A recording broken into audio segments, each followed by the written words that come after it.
கொஞ்சம் எண்ணெய் ஊற்றிக்கலாம்.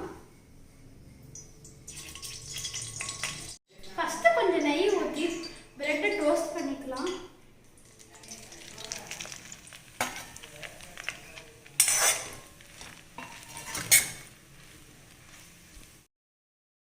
இப்போ எண்ணெய் ஊற்றிக்கலாம்.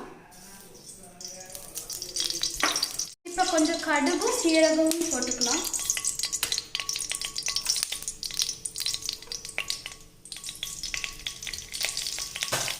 இப்போ இஞ்சி பூண்டு மிளகாய் போட்டுக்கலாம்.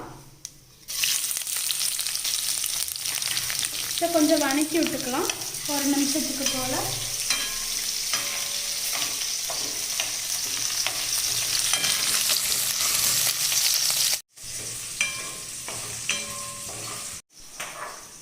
இப்போ வெங்காயம் போட்டு பொன்னிறம் ஆகிற வரைக்கும் வணக்கிக்கலாம்.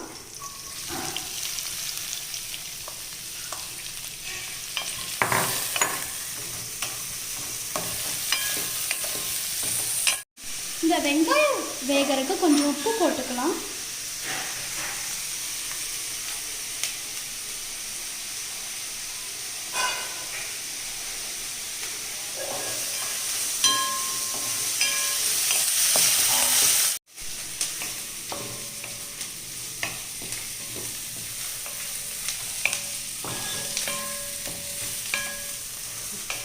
இப்போ பொன்னிறம் ஆயிடுச்சு. இப்போ கொஞ்சம் மிளகாய்த்தூள், மஞ்சத்தூள், கரம் மசாலா போட்டுக்கலாம். தேவையான அளவுக்கு மிளகாத்தூள் போட்டுக்கலாம். பிகாஸ் நம்ம ஆல்ரெடி மிளகா போட்டிருக்கோம்.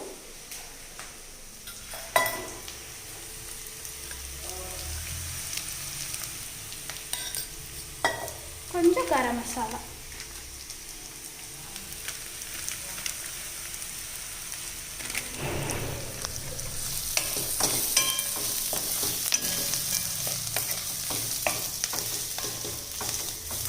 இப்போ இதுக்குள்ள நம்ம தக்காளி ஆட் பண்ணிக்கலாம்.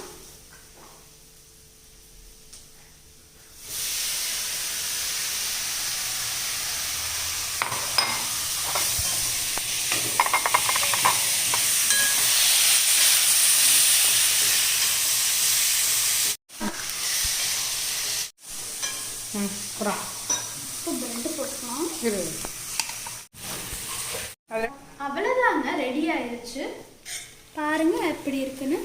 இது ரொம்ப ஈஸி அண்ட் ரொம்ப யம்மியாக இருக்கும். நீங்கள் கண்டிப்பாக அதை ட்ரை பண்ணி பாருங்கள்.